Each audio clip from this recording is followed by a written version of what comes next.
لا الہ الا اللہ وحدہ لا شریک لہ واشہد ان سیدنا و مولانا محمدا عبدہ ورسولہ اما بعد فاعوذ باللہ من الشیطان الرجیم بسم اللہ الرحمن الرحیم واعتصموا بحبل اللہ جميعا ولا تفرقوا واذكروا نعمة الله عليكم إذ كنتم أعداء فألف بين قلوبكم فأصبحتم بنعمته إخوانا وقال النبي صلى الله تعالى عليه وسلم المسلم أخو المسلم لا يخذله لا يظلمه بحسب امرئ من الشر أن يحقر أخاه المسلم وقال النبي صلى الله تعالى عليه وسلم انما بعثت لأتمم مکارم الاخلاق او کما قال۔ اللہ اکبر۔ میرے محترم بھائی اور دوستو، اسلام ایک زندگی گزارنے کا طریقہ ہے، صرف چند عبادات کا نام اسلام نہیں، یہ پوری ایک زندگی ہے۔ اور اس زندگی کو سکھانے کے لیے، چونکہ انسان پیدائشی طور پہ جاہل پیدا ہوتا ہے، اسے کچھ نہیں آتا، اسے سیکھنا پڑتا، اور جو سیکھتا ہے باہر سے سیکھتا ہے، سیکھا سکھایا نہیں پیدا ہوتا۔ کسی بچے کو آپ جنگل میں چھوڑ دو اور کوئی اس سے ملے نہیں تو وہ گونگا ہوگا، کچھ نہیں بول سکے۔ لیکن آپ چڑیا کے بچے کو تنہا چھوڑ دو، کوئی چڑیا اس سے ملاقات نہ کرے تو وہ اپنی زبان ہی بولے گا، اپنی زبان میں بولے گا۔ کوے کو تنہا چھوڑ دو، کوئی کوا اسے ملنے نہ دو تو کوے کی زبان ہی بولے گا۔ لیکن انسان کو گجراتی کا بچہ پنجابیوں میں چھوڑ دو تو گجراتی بھول جائے گا، پنجابی بولے گا۔ پنجابیوں کا بچہ گجراتیوں میں چھوڑ دو تو وہ پنجابی نہیں بولے گا، وہ گجراتی بولے گا۔ اور کوئی بھی نہ اس سے ملے، اسے تنہا چھوڑ دو تو وہ کچھ بھی نہیں بول سکے گا، گونگا ہوگا۔ تو انسان جو کچھ سیکھتا ہے باہر سے سیکھتا ہے، اور چونکہ امتحان کی جگہ ہے تو باہر دونوں چیزیں موجود ہیں، غلط بھی صحیح بھی، دونوں جنس بازار میں موجود۔ انسان کے علاوہ جتنی مخلوق ہے ان میں غلط کرنے کا کوئی سسٹم ہی نہیں ہے، وہ غلط کر ہی نہیں سکتے، جو کرتے ہیں ٹھیک کرتے۔ انسان کے اندر دونوں سسٹم ہیں، فَأَلْهَمَهَا فُجُورَهَا وَتَقْوَاهَا، یہ دونوں نظام لے کے چلتا ہے۔ اسلام کو سیکھنا پڑتا ہے، اور اسلام کے لیے جو سب سے بڑا سرمایہ ہے، جیسے آپ بازار میں جاتے ہو، دکان کھولتے ہو، پھیری لگاتے ہو، تو اس کے لیے پیسہ چاہیے، ڈالر چاہیے۔ ڈالر کے بغیر آپ کاروبار نہیں کر سکتے۔ اسلام کے لیے ایمان چاہیے، ایمان کے بغیر اسلام پہ چلا نہیں جاتا، جانتا ہوگا چل نہیں سکے گا۔ ایمان وہ طاقت ہے، وہ سرمایہ ہے، وہ کیپٹل ہے جس سے کوئی مرد عورت وہ دین پہ چل سکتا ہے۔ یہ زیادہ ہوگا تو زیادہ چلے گا، تھوڑا ہوگا تو تھوڑا چلے گا، نہیں ہوگا تو صفر ہوگا، زیرو ہوگا۔ تبلیغ کا جو یہ کام اللہ تعالیٰ نے ہمیں دیا ہے، یہ ایمان کو سیکھنے کی اور اس کو آگے پہنچانے اور پھیلانے کی محنت ہے۔ ایمان سیکھنے کے لیے فَمَنْ شَاءَ اتَّخَذَ إِلَىٰ رَبِّهِ سَبِيلًا، کوئی ایک طریقہ نہیں ہے، کئی طریقے ہیں۔ اللہ نے سبیل کے اوپر الف لام نہیں لگایا، الف لام ہٹا کر یہ بتایا ہے کہ اللہ تک پہنچنے کے راستے کئی ہیں، محنت کے راستہ تو ایک ہے اسلام، اس پر آنے کی جو محنت ہے اس کے راستے مختلف ہیں۔ ہاں، آگے پہنچانے کے لیے تبلیغ کے سوا اور کوئی راستہ کوئی نہیں۔ یہاں آ کر تبلیغ منفرد کا کام منفرد ہو جاتا ہے کہ کسی محنت میں گشت کوئی نہیں سوائے تبلیغ۔ صرف تبلیغ ہے جس میں گشت ہے کہ خود چل کے جاؤ۔ اگر میرے پاس وہ میرے کالج کا لڑکا نہ آتا تو مجھے تو نہیں پتا تھا تبلیغ کیا چیز، نہ دین کا پتہ تھا نہ دنیا کا پتہ تھا۔ تو کوئی چل کے آیا اور اس نے ہاتھ پکڑا، اور دعوت ہے ہی بے طلبوں کے لیے، مدرسہ تو طلب والوں کے لیے، وہاں تو تعلیم ہوتی، تبلیغ نہیں ہوتی۔ خانقاہ تو طلب والوں کے لیے ہے اور دعوت بے طلب لوگوں کے لیے، جو سننا نہیں چاہتے، جو قریب نہیں آنا چاہتے، اور ایسا طبقہ کروڑوں اربوں کی تعداد میں موجود۔ انہیں دین پر لانے کے لیے یا دین کی بات ان کے کان میں ڈالنے کے لیے سوائے گشت کے اور کوئی عمل کوئی نہیں۔ میں پشاور گیا تو جماعت میں انہوں نے کہا جی یہاں ایک وکیل صاحب ہیں، تبلیغ والوں کو بہت گالیاں دیتے ہیں، شکل دیکھتے ہی گالیاں دینا شروع کرتے ہیں آپ کے علاقے کے؟ آپ کے علاقے کے؟ میں کہا اچھا ملاؤ۔ پشاور میں رہتا تھا، وکالت کرتا تھا، میرے علاقے کا میاں چنو ایک چھوٹا سا ٹاؤن ہے وہاں کا تھا، میں اس کے قریب تلمبا ایک چھوٹا سا ٹاؤن ہے میں وہاں۔ تو جب ہم ان کے دروازے پر گئے اور نوک کیا تو دروازہ کھلتے ہی انہوں نے وہی کام شروع کر دیا، دیکھتے ہی۔ اور کہا میں نے تمہیں کتنی دفعہ کہا ہے، وہ جو مقامی، کہ تبلیغ والوں کو میرے دروازے پر مت لایا کرو۔ تو اب بتاؤ، میں اگر یہ تبلیغ کے رگڑے نہ لگے ہوتے تو میں تو 2 تھپڑ اس کے منہ پہ مارتا، یا مفتی صاحب کی طرف فتویٰ سناتا تو اسلام سے خارج ہو گیا ہے، توبہ کر۔ میں نے اس سے کہا بھائی میں تو تبلیغی بن کے آپ کے پاس نہیں آیا، میں تو اس لیے آیا ہوں کہ مجھے پتہ چلا کہ آپ میاں چنو کے ہیں اور میں تلمبے کا ہوں، تو میں تو اس لیے آپ کو ملنے آیا ہوں۔ تو ایسے ہوا، اچھا آپ تلمبے کے ہو؟ میں نے کہا تلمبے کا ہوں۔ کہو اچھا اچھا اچھا، بڑی مہربانی، فرمائیے۔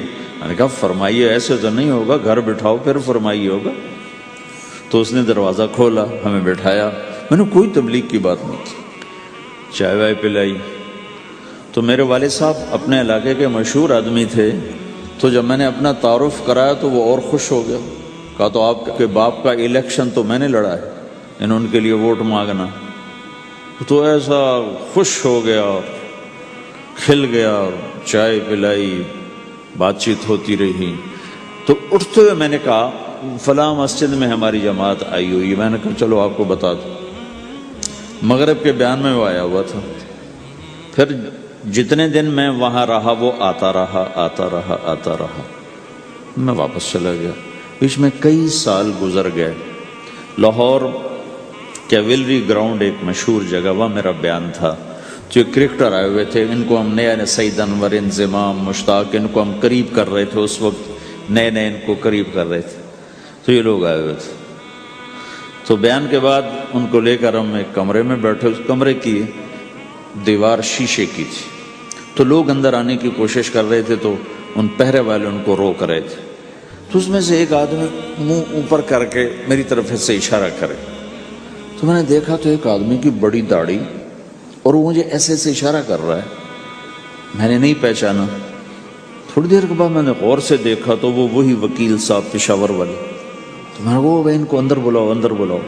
وہ اندر آئے تو میں اٹھ کے ملا، کہنے لگے یہ دیکھو یہ تمہارا ایک گشت، میرا وقت بھی لگ چکا ہے، بدنوں کا چلہ لگا ہے، یہ 3 چلے لگے ہیں۔ تو جو دیکھو نا، آپ میں سے کئی لوگ پھیری لگاتے ہیں، جس کو گجرا پھیری لگاتا ہوں، پھیری۔ میں پہلے سمجھا ہی نہیں، پھیری تو کہتے ہیں چھوٹے جہاز کو جو سمندر میں چلتا ہے، میں سمجھا یہ پھیری لگاتے ہیں، پھیری، اور وہ تو گجراتی میں پھیری کہتے ہیں پھیری کو۔ تو پہلے تو میں چکر کھاتا رہا کہ یہ کیا ہے پھیری، پھیری تو چھوٹے جہاز کو کہتے ہیں، چھوٹا بحری جہاز۔ تو پھر بعد میں کسی نے کہا کہ یہ چل پھر کے سودا بھیجا، اچھا اچھا پھیری کو پھیری کہہ رہے ہیں، تم خدا کو خدا کر دیتے ہو، خدا کا شکر۔ ایک تو خدا لفظ ہی میں نے پہلے کہا تھا بولنے کا نہیں ہے، ایک اس کو خدا کو خدا کر دیتے ہو، خدا کی قسم۔ تو تم پھیری لگاتے لگاتے گاہک بنا لیتے ہو، نہیں بناتے ہو؟ پھیری لگاتے لگاتے تم اپنے گاہک بنا لیتے ہو۔ یہی تبلیغ کا کام ہے کہ پھیری لگاؤ، لوگوں کے در کھٹکھٹاؤ، کوئی لے گا کوئی نہیں لے گا۔ جو آپ لوگ پھیری لگاتے ہو تو سارے آپ سے سودا لیتے ہیں؟ نہیں لیتے، کوئی لیتا ہے کوئی نہیں لیتا، لیکن آپ جاتے رہتے ہو جاتے رہتے ہو جاتے رہتے ہو جاتے رہتے ہو، آہستہ آہستہ آپ اپنا اتنا کام کر لیتے ہو کہ آپ کی روٹی چل جاتی۔ تو سارے نبیوں نے پھیرا لگایا، کوئی نبی گھر نہیں بیٹھا، کہ میرے پاس کوئی آئے گا تو اسے سکھاؤں گا. ہر نبی نے پھیرا لگایا. اور داؤد علیہ السلام نے ایک دفعہ یہ کیا، ایک بڑا عبادت خانہ بنایا اور اس کی دیواریں اونچی کر دی، اتنی اونچی کہ اندر کوئی جا نہ سکے. اور یہ طے کیا کہ ہفتے میں ایک دن میں کسی سے نہیں ملوں گا، صرف اللہ اللہ کروں گا ہفتے میں ایک دن. تو وہ پہلا دن تھا، اندر سے تالا لگا دیا اور خود اندر بیٹھ گئے. اور پہلا دن ہے کہ میں آج کسی سے نہیں ملوں گا. تو میرے رب کو یہ بات پسند نہیں آئی کہ نبی کا کام کٹ کے بیٹھنا نہیں ہے، لوگوں میں جانا ہے. تو اللہ تعالیٰ نے انسانی شکل میں 2 فرشتے اندر اتار دیے. اذ تصوروا المحراب ففزع منهم قال لا تخف خصمان بغى بعضنا على بعض فاحكم بيننا. کہا جی حضرت ہمارا جھگڑا ہو گیا ہے، ہم آپ سے فیصلہ کروانے آئے. تو داؤد علیہ السلام ڈر گئے کہ دروازہ بند ہے، یہ آئے کہاں سے؟ دیوار اتنی اونچی ہے کہ اس کے اوپر سے چھلانگ لگا کے بھی اندر نہیں آ سکتے. تو یہ کون ہیں، آئے کہاں سے؟ دروازے کو دیکھیں تالا لگا ہوا ہے، دیوار کو دیکھیں اتنی اونچی ہے، تو کون چھلانگ لگا کے اندر آئے گا؟ تو ڈر گئے. تو کہنے لگے جی آپ ڈرے نہیں، ہمارا جھگڑا ہو گیا. کہ کیا جھگڑا ہے؟ کیا جھگڑا ہے؟ کہ هذا اخی له 99 نعجہ ولی نعجۃ واحدہ فقال اکفلنیها وعزنی فی الخطاب. یہ میرا بھائی ہے، اس کے پاس 99 بکریاں ہیں، بھیڑیں، 99 بھیڑ ہے، اور میرے پاس ایک ہے. یہ مجھے کہتا ہے ایک بھی مجھے دے دے، میری 100 پوری ہو جائے. تو آپ بتاؤ یہ غلط کر رہا ہے کہ ٹھیک کر رہا ہے؟ اب یہ فیصلہ تو آپ چھوٹے سے بچے سے بھی کروا سکتے ہو. نہیں، یہ تو لطیفہ سا بن گیا داؤد علیہ السلام کے لیے، لطیفہ بن گیا کہ ایک آدمی کہتا ہے جی میرے پاس 99 ہے، تیرے پاس ایک ہے، تو ایک مجھے دے دے، میری 100 ہو جائیں. تو داؤد علیہ السلام سوچ میں پڑ گئے یہ چکر کیا ہے. تو ایک دم ان کو خیال آیا کہ اوہ، جیسے میرے رب نے مجھے پیغام بھیجا ہے کہ داؤد تجھے بندوں کو دعوت دینے کے لیے بھیجا ہے، مصلی پر بیٹھنے کے لیے نہیں بھیجا. ہاں مصلی پر بیٹھنا ہے، اس کے لیے رات ہے. قم اللیل الا قلیلا نصفہ او انقص منہ قلیلا او زد علیہ ورتل القرآن ترتیلا. چل ومن اللیل فتہجد بہ نافلۃ لک عسیٰ ان یبعثک ربک مقاما محمودا. رات ہے، آ جاؤ. ان ناشئۃ اللیل ہی اشد وطئا واقوم قیلا. آجا آجا، رات بڑی مزے کی چیز ہے، تو اور میں تنہا. فاذا فرغت فانصب والى ربک فارغب. آ جاؤ.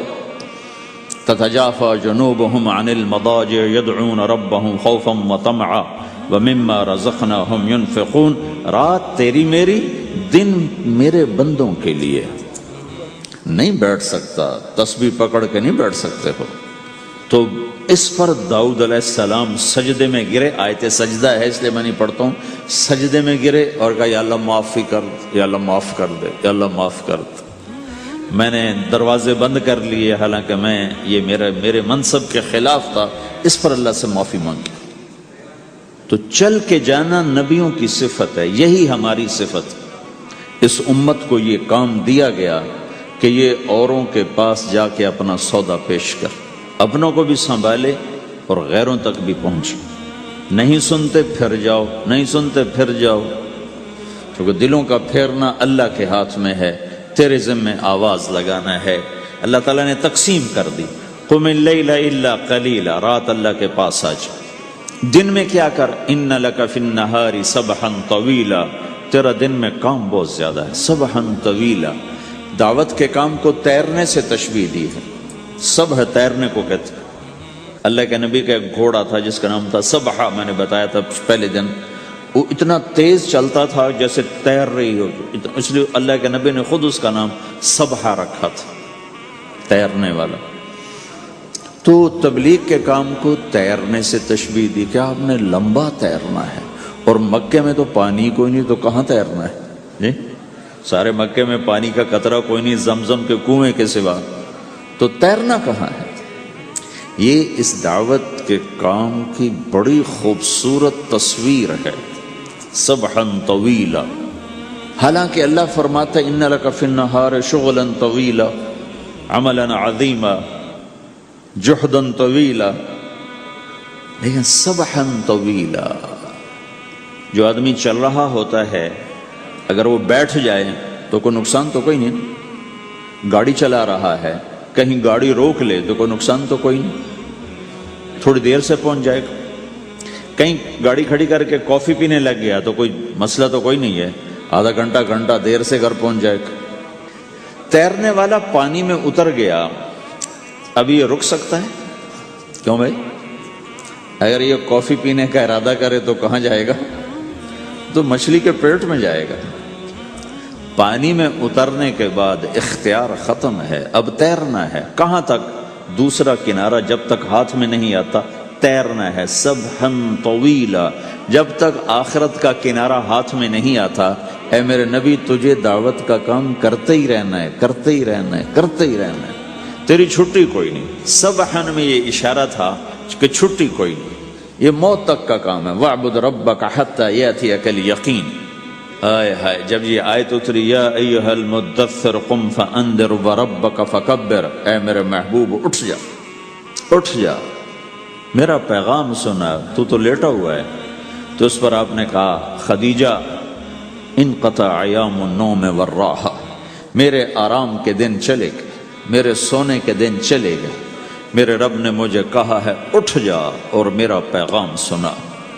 تو اس وقت تو کوئی جاننے والا نہیں تھا، تو پہلے آپ چپ کے بات فرما رہے تھے، پھر اللہ نے کہا کھل کے کہہ، تو پھر آپ نے کہا میں خدیجہ میں کس کو کہوں، میری کون سنے گا، من ادعو من یستجیب۔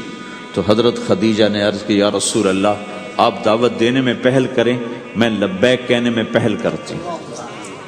تو بھائیو، دعوت ہمارا سرمایہ ہے، دعوت سے ایمان بنتا ہے، ایمان سے عمل بنتا ہے۔ تو اگر آپ اس دعوت میں حرکت کرتے رہو گے، ان لک فی النہار سبحا طویلا، کل میں نے اس پر تھوڑی تفصیل سے بات کر دی تھی، آج میں اس سے اگلی بات کرنا چاہتا ہوں، لیکن اس کو بار بار سننا اس لیے ضروری ہے کہ آدمی بڑی جلدی بھول جاتا ہے، اور نفع سامنے نہ ہو تو اس کے لیے قدم اٹھانا، مال لگانا مشکل ہو جاتا ہے۔ آپ پھیری بھی تو لگاتے ہو، تو شام کو پیسہ ہاتھ میں آتا ہے تو تھکاوٹ چلی جاتی۔ میں نے ایک شخص سے کہا تھوڑا تبلیغ میں وقت دے دو بھائی، کہا جی مجھے گولیاں لگی تھیں تو اس کے بعد میرے بدن میں درد ہوتا ہے تو میں ٹائم نہیں دے سکتا، لیکن میں اسے دیکھتا تھا وہ صبح سے شام تک اپنی دکان پہ کھڑا ہوتا تھا، کھڑا ہو کے کام کرتا تھا۔ تو ایک دن میں نے اس سے پوچھا یہ تو دکان پہ کھڑا ہوتا ہے، اس کا درد تمہیں نہیں ہوتا؟ تبلیغ میں تو اتنی مشقت نہیں ہے۔ وہ کہنے لگا جی روز درد بہت ہوتا ہے، لیکن میں جب شام کو پیسے گنتا ہوں تو سارا درد چلا جاتا ہے، سارا درد چلا جاتا ہے۔ تو اب آپ تبلیغ میں 3 دن کے لیے گئے تو کچھ لگا کے آتے ہو، ہاتھ میں تو کچھ بھی نہیں ہوتا، اور چلے کے لیے جاؤ تو کچھ لگتا ہے، ہاتھ میں تو کچھ بھی نہیں آتا۔ 4 مہینے کے لیے جاؤ تو کچھ لگتا ہے، ہاتھ میں تو کچھ بھی نہیں آتا۔ تو وہ جذبہ پیدا نہیں ہوتا لگانے کا، تھکنے کا، تھکانے کا، جیسے دنیا میں پیدا ہوتا ہے کہ اس کی واپسی نظر آ رہی ہوتی۔ تو اس لیے بار بار ضرورت ہے اس کو سننے اور سنانے کی کہ اللہ نے اس امت کو یہ منصب دیا ہے، کنتم خیر امت اخرجت للناس، تم سب سے بہترین امت ہو، تمہیں نکالا گیا ہے۔ کیا کرتے ہو؟ تأمرون بالمعروف وتنہون عن المنکر وتؤمنون باللہ، بھلائی کی بات کرتے ہو، برائی سے روکتے ہو، صلہ مجھ سے لیتے ہو، تؤمنون باللہ، صلہ مجھ سے لیتے ہو، اللہ پہ ایمان لاتے ہو۔ کل بھی میں نے کہا تھا کہ ہر مسلمان کے ذمہ دعوت ہے، عمل کرے یا نہ کرے۔ آج پھر اس کو دوہرا رہا ہوں کہ عمل کرے یا نہ کرے، اوروں کو دعوت دینا ہر مسلمان کے ذمہ ہے۔ اللہ تعالیٰ نے بنو اسرائیل کے بارے میں کہا میری تم پہ لعنت ہے، لعن الذین کفروا من بنی اسرائیل علی لسان داود و عیسیٰ ابن مریم، اے داود، اے عیسیٰ، ان پر لعنت بھیجو۔ کتنا سخت اللہ کا فرمان ہے۔ اچھا کیوں، کس لیے؟ اللہ نے دو جرم بتائے، ذَلِكَ بِمَا عَصَوْا وَكَانُوا يَعْتَدُونَ، یہ بہت نافرمان ہو چکے ہیں، بہت نافرمان ہو چکے ہیں۔ ایک اس کی وجہ سے ان پر اللہ کی لعنت۔ دوسرا کیا ہے؟ کانوا لا یتناہون عن منکر فعلوہ، جو گناہ خود کر رہے ہوتے ہیں اس سے اوروں کو نہیں روکتے۔ کانوا لا یتناہون، نہیں روکتے تھے، عن منکر، اس گناہ سے، فعلوہ، جسے وہ خود کر رہے ہوتے تھے۔ تو اس سے پتہ چلا کہ اگر کوئی نافرمانی بھی کر رہا ہے تو کسی کو اگر دیکھتا ہے نافرمانی کرتے تو اسے سمجھانا اس کے ذمے ہے۔ اللہ یوں کہہ رہا ہے کہ کم وقت خود تو برائی کر رہا تھا تو کسی کو روکتا تو صحیح۔ دونوں ہی کام نہیں کیے، نہ خود چھوڑا نہ کسی اور کو روکا۔ تو بھائیو، حرکت کرتے رہنا، اس حرکت میں بڑی طاقت ہے۔ ساری کائنات حرکت میں، اگر رک جائے تو تباہی۔ زمین حرکت کر رہی ہے، سورج حرکت کر رہا ہے، چاند، ستارے، ہر شے حرکت میں۔ تمہاری زمین 66,000 کلومیٹر فی گھنٹہ کی رفتار سے روزانہ بھاگی جا رہی۔ پتہ چلا کہ پاناما میں دونوں سمندروں کے 66,000 کلومیٹر فی گھنٹہ کی رفتار سے دوڑا جا رہا ہے۔ تمہارا سورج 6 لاکھ میل 9 لاکھ کلومیٹر فی گھنٹہ کی رفتار سے دوڑتا جا رہا ہے۔ حرکت کے ساتھ زندگی ہے، حرکت ختم ہوگی زندگی ختم ہو جائے گی۔ اب لوگوں نے حرکت کی، اپنے ملکوں کو چھوڑ کر آئے، اللہ نے آپ کو روزگار دے دیا، باعزت روزگار دے دیا۔ تو بھائیو، اللہ کے دین کے لیے حرکت کرتے رہنا، عمل بھی آ جائے گا انشاءاللہ۔ ایک دن دیکھو گے زندگی بدلے گی۔ ہمارے بزرگ تھے، ساتھی فوت ہو گئے، تو ان کا بیٹا PIA میں کیپٹن تھا، جہاز اڑاتا تھا۔ تو انہوں نے کہا بیٹا نماز پڑھ لیا کر۔ کہا ابا فرصت نہیں ملتی، بہت کام ہوتا۔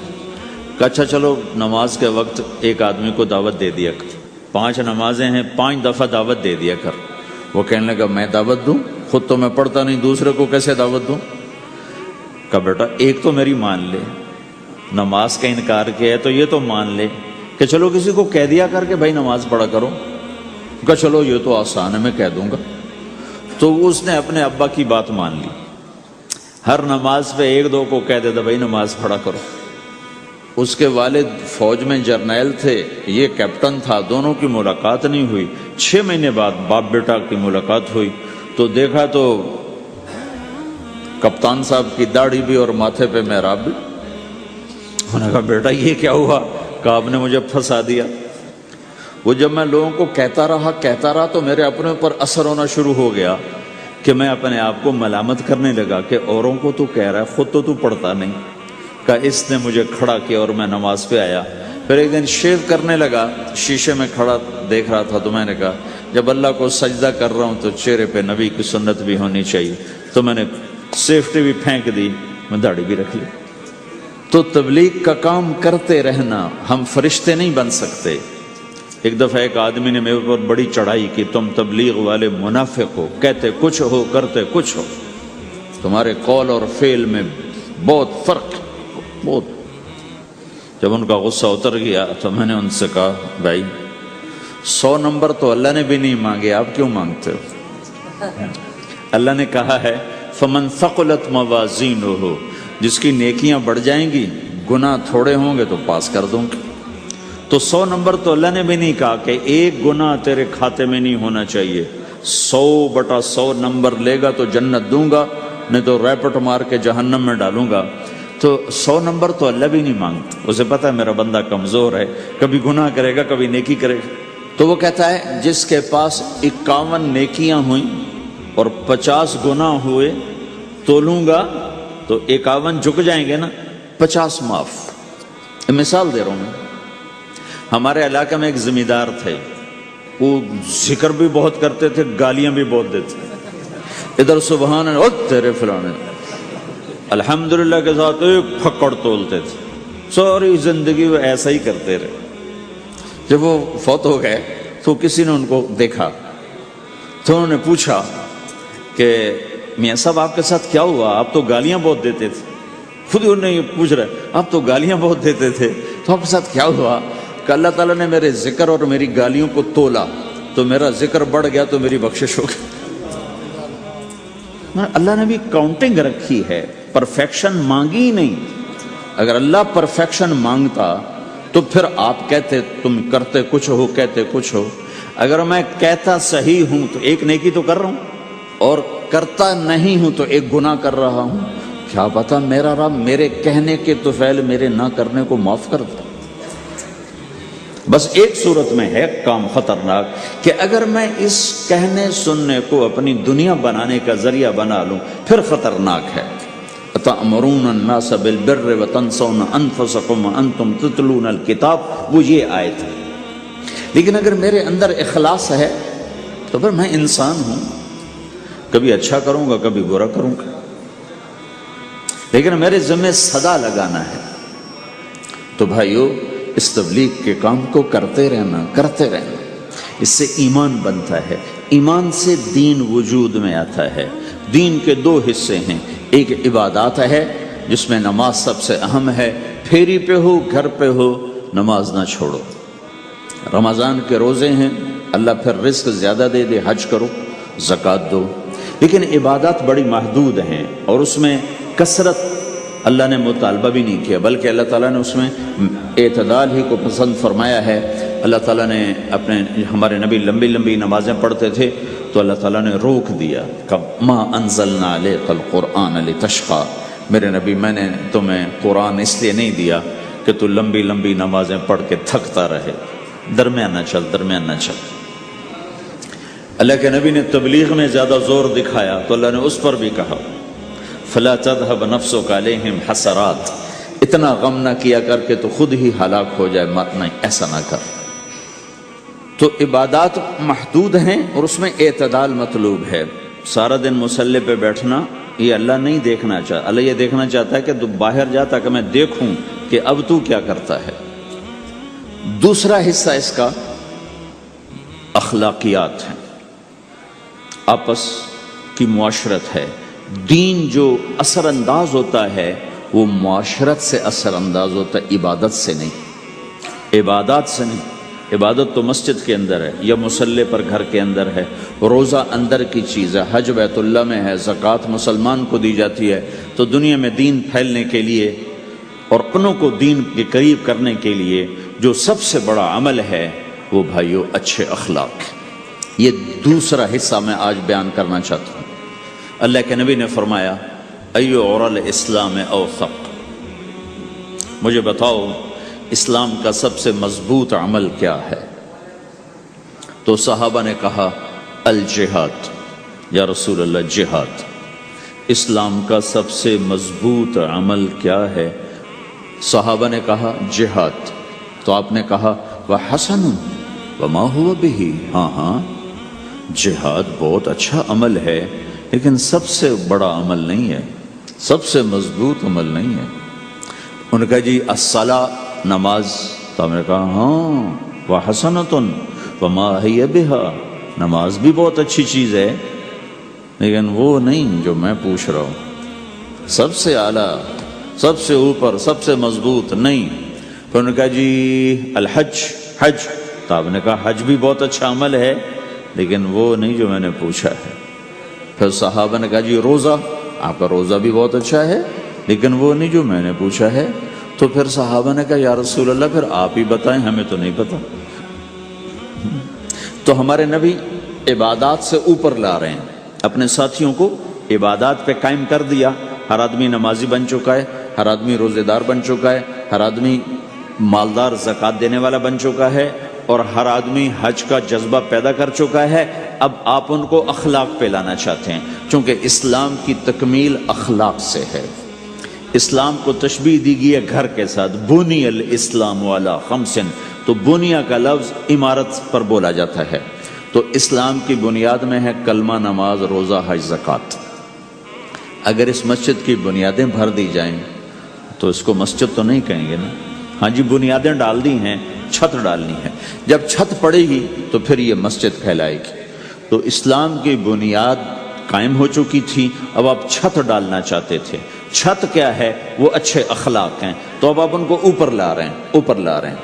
تو آپ نے جب پوچھا تو انہوں نے وہی کہا جو انہوں نے ابھی سیکھا تھا، نماز، روزہ، جہاد، حج، لیکن آپ نے سب کی نفی کر دی، نہیں یہ بھی نہیں، یہ بھی نہیں، یہ بھی نہیں، یہ بھی نہیں۔ کہا اچھا یا رسول اللہ آپ بتائیں، تو آپ نے فرمایا ان اوثق عرى الاسلام الحب للہ والبغض للہ، اسلام کا سب سے مضبوط عمل وہ آپس میں اللہ کے لیے محبت کرنا ہے۔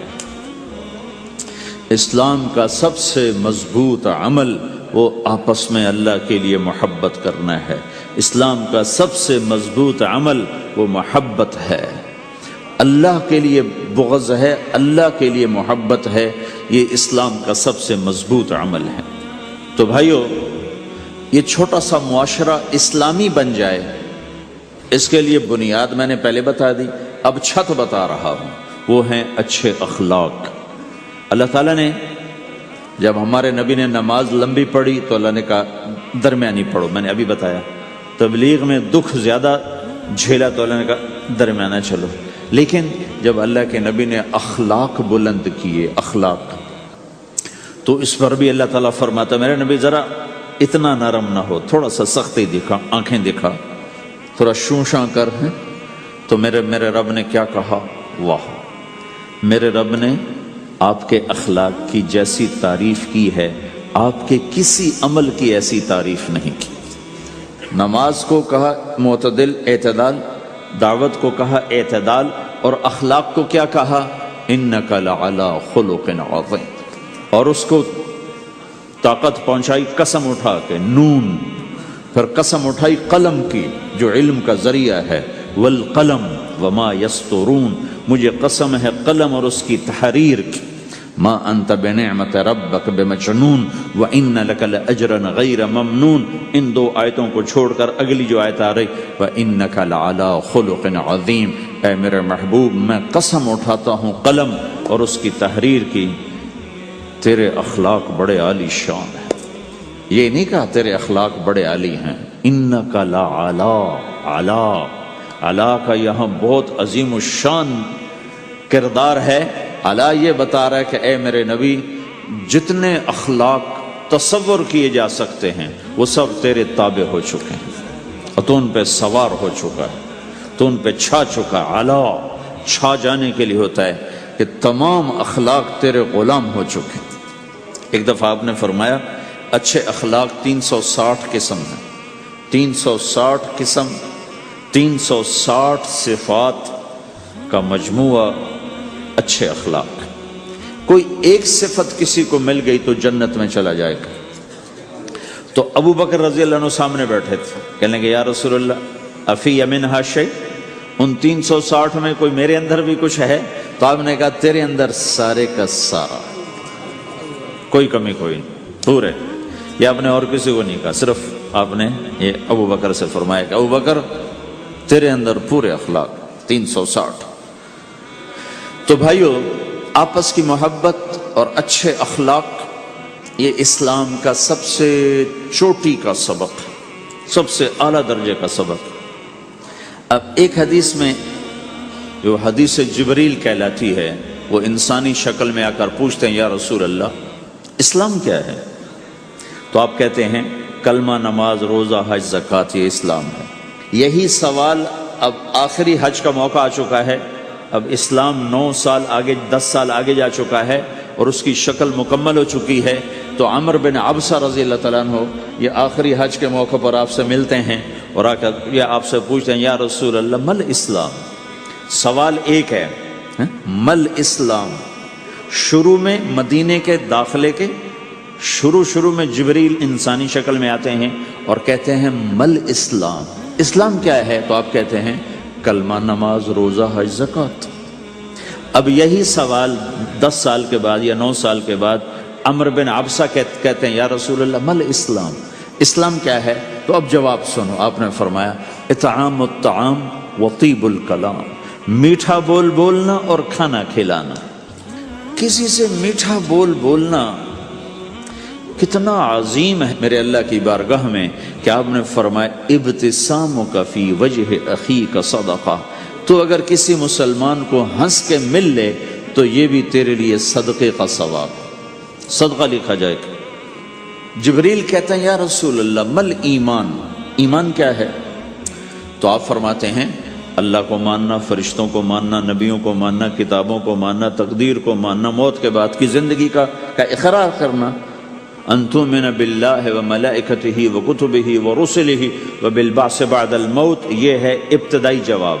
اب یہی سوال عمرو بن عبسہ کرتے ہیں 9 سال کے بعد، یا رسول اللہ مل ایمان، ایمان کیا ہے؟ تو آپ نے فرمایا الصبر والسماحہ، صبر کرنا، معاف کرنا۔ سوال ایک ہے، جواب 2 ہیں۔ کیوں؟ کہ جگہ اور نوعیت بدل چکی ہے۔ ابتدائے اسلام ہے تو عبادات بتائی جا رہی ہیں، انتہائی اسلام ہے تو اخلاق بتائے جا رہے ہیں کہ اے عمر، ایمان کیا ہے؟ صبر کرنا، معاف کرنا، صبر کرنا، معاف کرنا۔ تو بھائیو، جو ہمارا معاشرہ بنے گا اسلامی، گھر میں باہر، وہ بنے گا اچھے اخلاق سے، عبادت سے نہیں، علم سے نہیں، تبلیغ سے نہیں، وہ بنے گا اچھے اخلاق سے، میٹھے بول بولنے سے، درگزر کرنے سے، معاف کرنے سے، سہ جانے سے، اور بازار میں سچائی۔ بازار میں میٹھا بول نہیں، وہ تو ہر تاجر مسکرا کے ملتا ہے، ہاں وہ تو کاروبار ہے مسکرانا۔ سچا بول، الصدق ینجی والکذب یہلک، میرے نبی نے فرمایا سچ نجات دیتا ہے اور جھوٹ ہلاک کر دیتا ہے۔ تو بازار کے اخلاق ہیں صحیح بولنا، صحیح تولنا، دھوکہ نہ دینا۔ میرے نبی سے پوچھا گیا یا رسول اللہ مسلمان بزدل ہو سکتا ہے، ڈرپوک؟ آپ نے کہا ہو سکتا ہے۔ کہ یا رسول اللہ مسلمان بخیل ہو سکتا ہے، بخیل کنجوس؟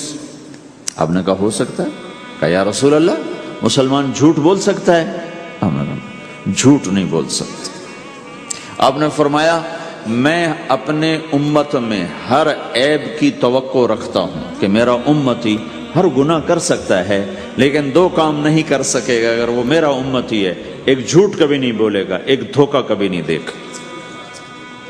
اور یہ دونوں کام ہمارے پورے عروج پر ہیں۔ تو مسلمان دھوکہ نہیں دیتا کسی کو، مسلمان جھوٹ نہیں بولتا۔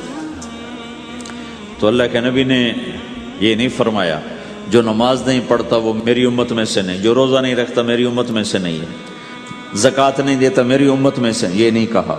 آپ نے کہا من غش فلیس منا، جس نے کسی کو دھوکہ دیا وہ میری امت میں سے نہیں، میری امت سے خارج۔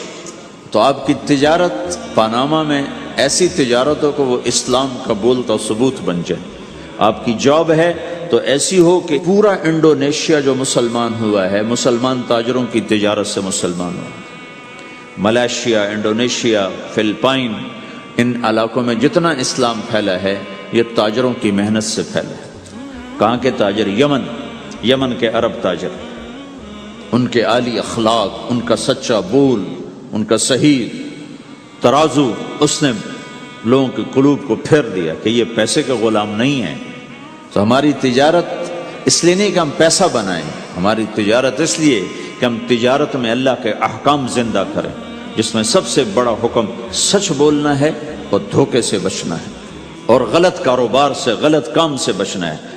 صرف ہم پیسہ نہیں کماتے، ہم اللہ کا امر دیکھتے ہیں کہ اگر میرے اللہ کے حکم کے مطابق ہے تو ٹھیک، اگر اس کے مطابق ہم چھوڑ دیں تو بھائیو اپنے پہچان کرواؤ سچائی کے ساتھ، دیانت کے ساتھ، دھوکے سے بچتے ہوئے۔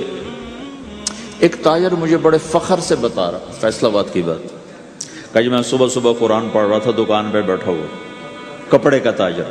تو ایک گاہک آ گیا، کہا جی آپ قرآن پڑھ رہے ہو، بھلے آدمی لگتے ہو، تو میں نے بیٹی کے جہیز کے لیے کپڑا خریدنا ہے، تو میں نے کہا آپ سے خرید لیتا ہوں۔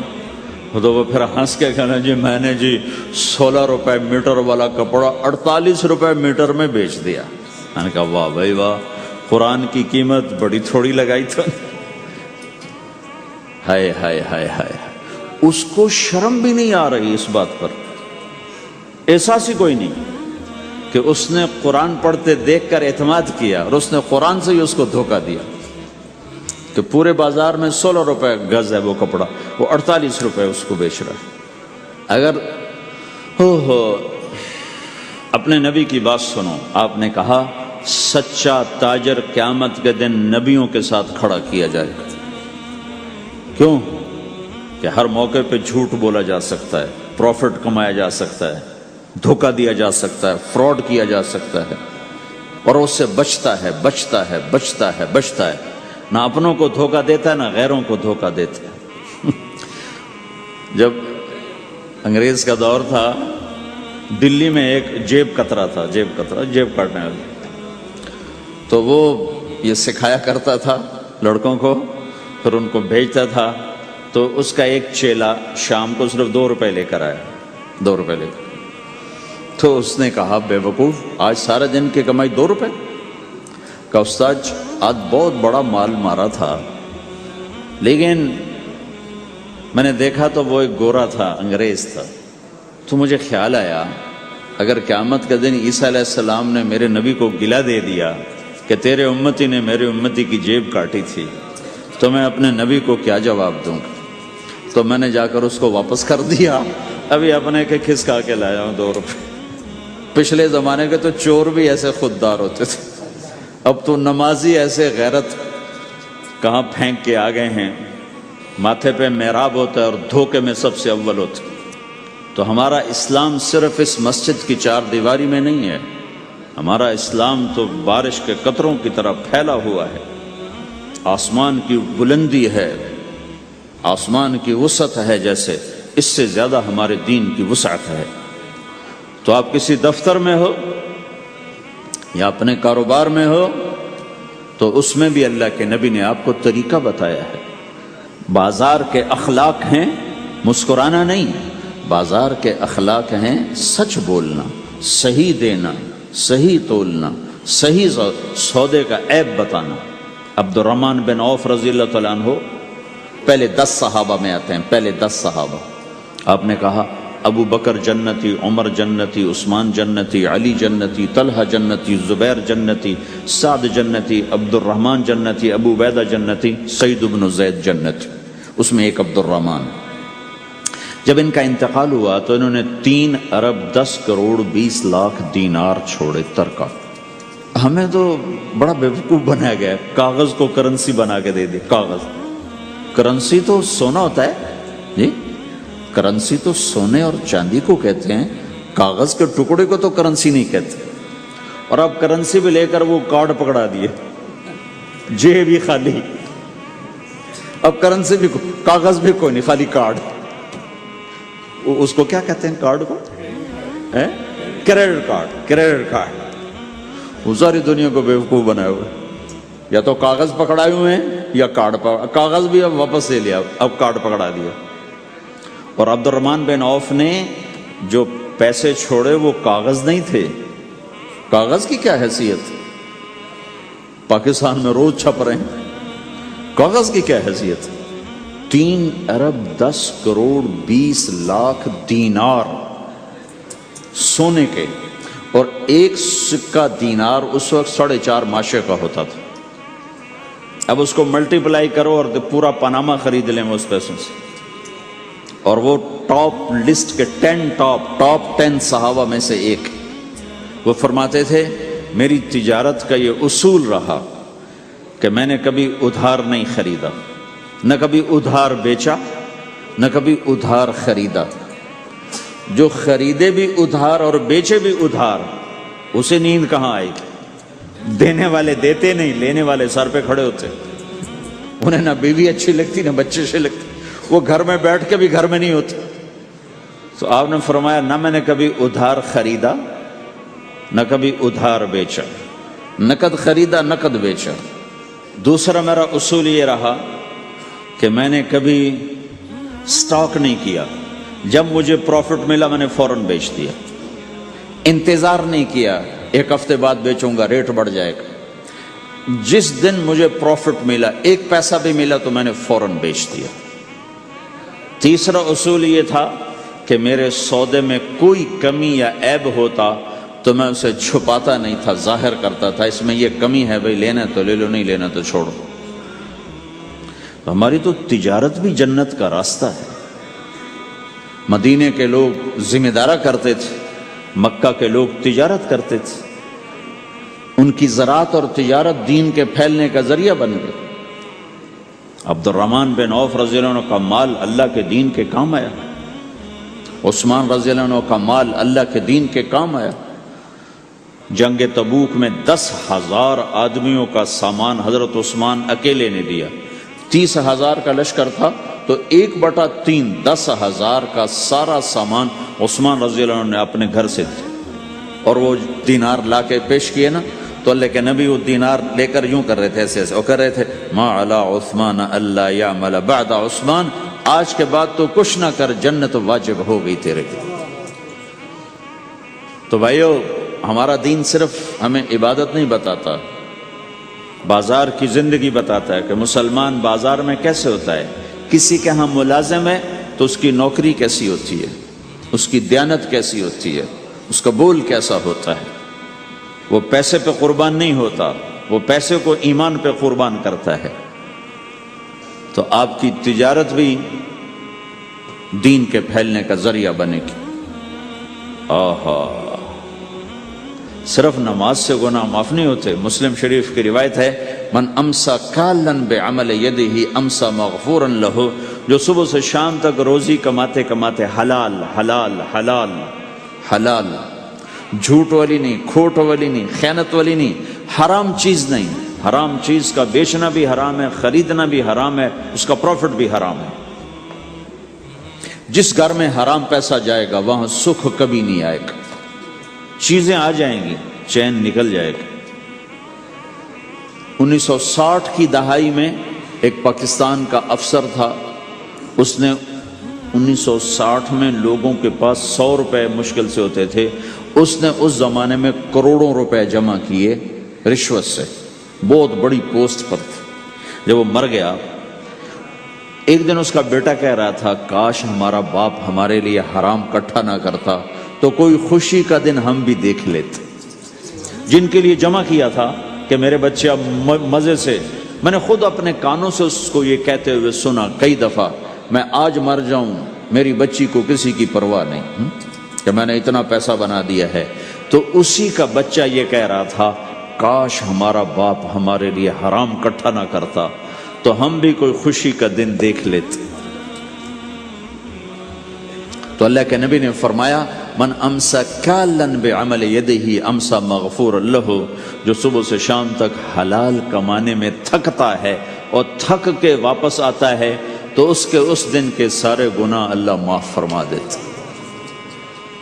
تو ہمارا بازار بھی دین ہے بھائی، پھر ہمارا گھر بھی دین ہے، گھر کی زندگی دین ہے۔ میرے نبی نے گھر کی زندگی سمجھائی۔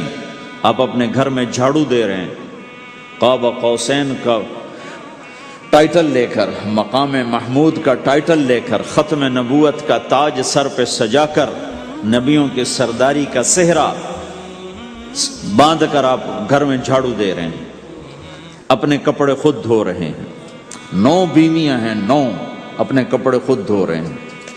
کوئی پھٹ گیا ہے خود سی رہے ہیں، جوتا پھٹ گیا خود ٹھیک کر رہے ہیں۔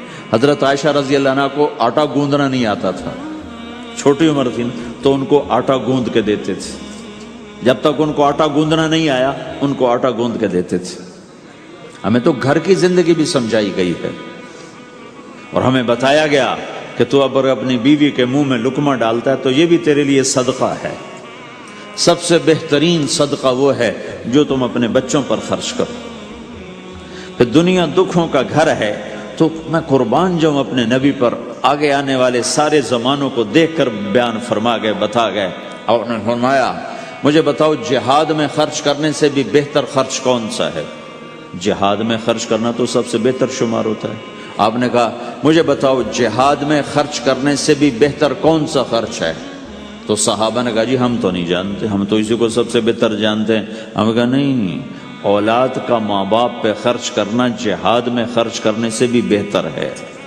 یہ کیوں فرمایا؟ کہ آگے نظر آ رہا تھا کہ اولاد نافرمان نکلے گی۔ اگر اللہ چاہے تو اس کے یہ کہنے پر وہ پلاٹ مسجد کے نام ہو گیا، واپس نہیں لے سکتا۔ اگر اللہ چاہے اگر اللہ چاہے، اور اللہ تو چاہتا ہے کہ تم اس کے نام پر دو، من ذا الذی یقرض اللہ قرضا حسنا. ٹھیک ہو گیا؟ یہ بات سمجھ میں آ گئی؟ اب ایک آدمی یوں کہتا ہے انشاءاللہ میری بیوی کو 3 طلاق، اگر اللہ چاہے تو میری بیوی کو 3 طلاق، تو علماء فرماتے ہیں یہ طلاق نہیں ہوگی. کیوں نہیں ہوگی؟ اس لیے کہ اس نے کہا ہے اگر اللہ چاہے تو میری بیوی کو 3 طلاق، اور اللہ چاہتا ہی نہیں کوئی اپنی بیوی کو طلاق دے، لہذا یہ طلاق نہیں ہوگی. ہزاروں دفعہ کہہ دے انشاءاللہ ساتھ لگا ہوا ہو، نہیں ہوگی. کیونکہ اللہ چاہتا ہی نہیں تم طلاق دو. اللہ گھر آباد، سینکڑوں آیات ہیں گھر کو آباد کرنے کے لیے. فَإِنْ خِفْتُمْ شِقَاقَ بَيْنِهِمَا، اگر میاں بیوی میں ہو گئی کھٹپٹ تو بڑھاؤ نہیں. کیا مصیبت ہے کہ کچھ ادھر سے بڑھانا لگ جاتے ہیں، کچھ ادھر سے بڑھانا شروع کر دیتے ہیں. فَبَعْثُوا حَكَمًا مِّنْ أَهْلِهِ وَحَكَمًا مِّنْ أَهْلِهَا، تو طلاق دینے میں جلدی نہ کرو، جلدی نہ کرو. صلح صفائی کے لیے ایک آدمی بچی کی طرف سے آئے، ایک آدمی بچے کی طرف سے آئے، اور دونوں میں صلح صفائی کی کوشش کرو. یا ایھا النبی اذا طلقتم النساء، اے میرے نبی جب تم طلاق دینا چاہو تو یا ایھا النبی یہاں یہ اس لیے آیا ہے کہ اللہ تعالیٰ کہہ رہا ہے اے ایمان والو میں یہ نبی اپنا سفارشی بنا کے تمہارے سامنے پیش کرتا ہوں، طلاق نہ دیا کرو، نہ دیا کرو. یہ ہے یا ایھا النبی سے ایک دم ایمان والوں کی طرف منتقل ہونے کا فلسفہ کہ دیکھو میں اپنا نبی تمہارے لیے سفارشی بناتا ہوں کہ طلاق نہ دیا کرو. اگر دینی پڑ جائے، چونکہ جائز ہے، نہیں نباہ ہو رہا، پھر زبردستی بھی نہیں کرنی چاہیے. اگر کوئی جائز وجہ ہے تو طلاق ہوئی ہے، پھر اسے دشمنی کا سبب نہیں بنانا چاہیے. اگر صحیح مناسب ہوئی ہے، اللہ کے نبی نے خود 2 خواتین کو طلاق دی، نکاح تو کیا، رخصتی نہیں ہوئی، طلاق دے دی. اللہ کے نبی کی بیٹیوں کو طلاق پڑی، حضرت ام کلثوم، حضرت رقیہ رضی اللہ عنہ دونوں کو طلاق دی گئی. ابو لہب کے بیٹوں نے طلاق دی. آپ نے حضرت حفصہ کو طلاق دینے کا ارادہ کیا تو عمر رضی اللہ عنہ کو پتہ چلا، بڑے غمگین ہوئے، تو جبریل آ گئے، یا رسول اللہ، اللہ تعالیٰ فرما رہے ہیں حفصہ کو طلاق نہیں دے سکتے، یہ آپ کی دنیا کی بیوی بھی ہے، جنت کی بیوی بھی ہے. کہ عمر کے دل شکنی ہو رہی. تو ایک گھر باقی رہے اس کے لیے سینکڑوں آیات اللہ تعالیٰ نے اتاری، اور ہمیں کہا عاشروہن بالمعروف، اپنی بیویوں کے ساتھ اچھا سلوک کرو. ہمیں خطاب، چونکہ مرد کسی کی بچی کو لے کے آتا ہے، لڑکا کسی کی بچی کو لے کے آتا ہے، اور وہ بچی ماں چھوڑتی، باپ چھوڑتی ہے، بھائی چھوڑتی ہے، بہنیں چھوڑتی ہے، سہیلیاں چھوڑتی ہے، سب کو چھوڑتی ہے، اور تیسرے دن اس کو تانے شروع ہو جاتے ہیں، اس کا تو دل ہی نہیں لگتا. اور پہلے دن اپنی بیوی کو نصیحت دی جا رہی تھی، میری ماں کی خدمت کرنی ہے، میری کرنا کر، میری ماں کی کرنی ہے، میرے ابا کی کرنی، میری بہنوں کی کرنی، کسی کے سامنے تم نے بولنا نہیں، کسی کے سامنے اف نہیں کرنا. بے وقوف، اس سے محبت تو جتا پھرو، اس کے بعد جو کچھ کہے گا وہ کرے گا. پہلے دن ہی حکم، نہ تعلق بنا ہے، نہ محبت پیدا ہوئی ہے، اور نہ ابھی جوڑ بیٹھا ہے، اور پہلے دن حکم سنانے شروع کر دی. اس کے ذمہ نہ تیری ماں کی خدمت ہے، نہ تیرے باپ کی خدمت ہے، نہ تیری بہنوں کی خدمت، یہ ساری خدمت تو تیرے ذمہ ہے. ہمارا سسرال کا معاشرہ بڑا ظالم ہے. لاکھوں میں کوئی ایک گھر بچا ہوا تو الگ بات ہے، ورنہ میں تو دنیا پھری ہے، کیا دنیا دار کیا دیندار، سب ظلم ہی ظلم ہے. اتنی نیک عورتیں تہجد گزار، مصلی سے اٹھتی نہیں، تسبیح ہاتھ میں ہے، لیکن جب وہ ساس بنتی ہیں تو ایسا ظلم ان کے اندر سے نکلتا ہے کہ کانپ اٹھتے ہیں در و دیوار. جب عورت ماں ہوتی ہے تو اس کے روئیں روئیں سے محبت کے چشمے پھوٹتے ہیں. وہی عورت جب ساس بنتی ہے تو ایک دم ظلم کی تصویر بن جاتی ہے.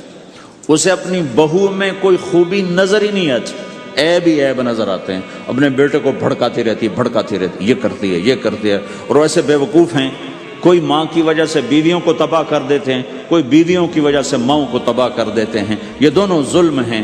ماں کی وجہ سے بیوی پہ زیادتی نہ کرو، بیوی کی وجہ سے ماں پہ زیادتی نہ کرو. بیوی کا اپنا مقام ہے، ماں باپ کا اپنا مقام ہے، بہنوں کا اپنا مقام ہے. 100% شکایات جھوٹی ہوتی ہیں، سب جھوٹ ہوتا ہے. اس لیے میرے رب نے دستور بتایا، ان جاءکم فاسق بنبأ فتبینوا، جب کسی کی خبر سنو، کوئی کمی کوتاہی سنو، اول تو سنو نہیں، اگر سننی پڑ جائے تو تحقیق کر لو، تحقیق کر لو۔ قاضی ایاس کے پاس آیا، ایک شخص آیا روتا ہوا، ہائے مر گیا، ہائے مر گیا۔ تو ان کے ساتھ ایک آدمی بیٹھے تھے، کہنے لگے حضرت اس کا قضیہ جلدی سے سن لیں، بیچارہ بڑا مظلوم لگتا ہے۔ کہنے لگے چپ کر، یوسف علیہ السلام کے بھائی بھی رات کو روتے ہوئے باپ کے پاس آئے تھے۔ ہر رونے والا مظلوم نہیں ہوتا، ہر رونے والا مظلوم نہیں ہوتا۔ اپنے گھروں کی فضا بناؤ، کمی سنو ہی نہیں۔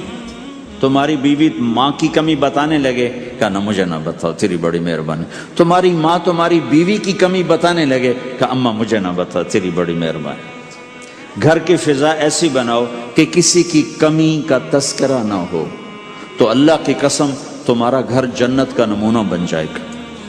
یہ معاشرت کا دین بتا رہا ہوں، معاشرت کا دین۔ اپنی بیوی کی خوبیوں کی تعریف کرو، کمیوں پہ پردہ ڈالو۔ بیویوں کے ذمہ ہے خامد کی خوبیوں کی تعریف کریں۔ انسان حوصلہ افزائی کا محتاج ہوتا ہے۔ ایک بزرگ ہے اپنے کسی مرید کے گھر، تو وہاں انہوں نے کھانا کھایا، کھانا ان کو پسند آیا، کہنے لگے اپنی بیگم کو پردے میں بلاؤ۔ تو انہوں نے اپنی بیگم کو پردے میں بلایا، کہا بیٹی میں نے تیرا ہاتھ کا کھانا کھایا، بہت مزیدار تھا، اللہ تمہیں جزائے خیر دے، تم نے بہت اچھا پکایا۔ تو وہ زارو قطار رونے لگے۔ تو انہوں نے پوچھا بیٹی کیا ہوا؟ میں نے تو کوئی ایسی بات نہیں کی۔ کہ نہیں حضرت آپ کی بات پہ رونا نہیں آیا، رونا اس پر آیا ہے کہ 30 سال سے میں اس شخص کے ساتھ رہ رہی ہوں، کبھی ایک دفعہ اس نے میرے ہاتھ کے پکے کی تعریف نہیں کی۔ آپ گھر میں تشریف لائے، آپ نے پوچھا کوئی کھانے کو کچھ ہے؟ ام سلمہ رضی اللہ عنہ کا گھر، کہا یا رسول اللہ آج تو کچھ نہیں، سرکہ ہے۔ کہا واہ واہ واہ واہ، نعم الادام الخل، سرکہ تو بہت اچھا سالن ہے۔ سبحان اللہ، کیسے دلجوئی فرمائی اپنی بیگم کی، سرکہ تو بہت اچھا سالن ہے، یا تو نے نمک کم ڈال دیا، تو نے مرچی زیادہ کر دی۔ ہم رائمنڈ میں پڑھتے تھے نا، تو پکانا ہمارے ذمہ ہوتا تھا، تو ہمیں پتا کہ پکاتے ہوئے کیا گزرتی۔ جب 2-2 ہزار آدمی کی روٹی ہم پکاتے تھے، 5-5 بوری آٹا گوندا ہے ہاتھوں سے، 10-10 من کھڑے ہو کے روٹی لگائی ہے، سخت سردی میں بھی سخت گرمی میں بھی۔ سردی میں جب رات کو آٹا گونڈتے تھے ہم، تو ہمارے ہاتھ ایسے اکڑ، تم تو سردی دیکھتے ہی نہیں ہو، ہاتھ ایسے اکڑ جاتے تھے، اور صبح 4 بجے اٹھ کے روٹی پکانا شروع کرتے تھے۔ 2000 آدمی کی روٹی پکانی ہوتی تھی۔ تو اب کوئی آ کر کہتے انہیں کچی روٹی پکائی، تو جی دادا ایک تھپڑ اس کے منہ پہ مارے کہ 4 بجے کے ہم اٹھے ہوئے ہیں، پکا پکا برا حشر ہو گیا، کہتے کچی پکائی۔ بھائی صبر کر کے چپ کر کے کھا جا۔ مولانا الیاس صاحب رحمۃ اللہ علیہ ایک اپنے مرید کے گھر گئے، تو اس نے کھیر بنا کر پیش کی۔ اچھا نمک اور چینی ایک جیسے ہوتے ہیں، وہ دیہاتی عورت سمجھ نہ سکی، چینی کے بجائے نمک ڈال دیا۔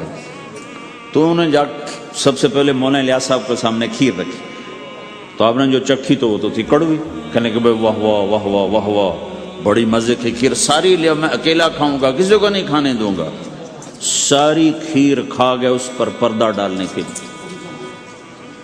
وہ تو جب انہوں نے کہا مولانا الیاس کا بچا ہوا تھوڑا سا میں جب چکھا تو کڑوا گیا، ہائے مر گئی، یہ تو سارا نمک ڈالا ہوا تھا۔ ایک دفعہ ہماری جماعت چنیوٹ میں تھی، تو ہمارے ساتھیوں نے چائے بنائی، تو وہ اندھیرا سا تھا، تو چینی کے بجائے نمک ڈال دیا اور دسترخوان پہ لے آئے، سب پی رہے۔ واللہ میں آنکھوں سے دیکھا بتا رہا ہوں، مولانا الیاس کا تو سنا بتا رہا ہوں، کسی ایک نے نہیں کہا کہ یہ کڑوی ہے، چپ کر کے پی رہے، چپ کر کے پی رہے، کسی ایک نے نہیں کہا۔ باہر ایک دیہاتی کھڑا تھا، تو میں نے اس کہا چاچا آتے نو چاہ پی ماما، وہ آ گیا، اس نے پہلا گھونٹ بھرا ہوئے تھا کوڑی ہے، اس نے بانڈا پھوڑ دی۔ پھر سارے ساتھی ہنس پڑے کہ چاچا ہم نے تو پردہ ڈالنے کی کوشش کی تھی خدمت والوں پر تو نہیں پردہ چاک کر دیا، بانڈا پھوڑ دیا۔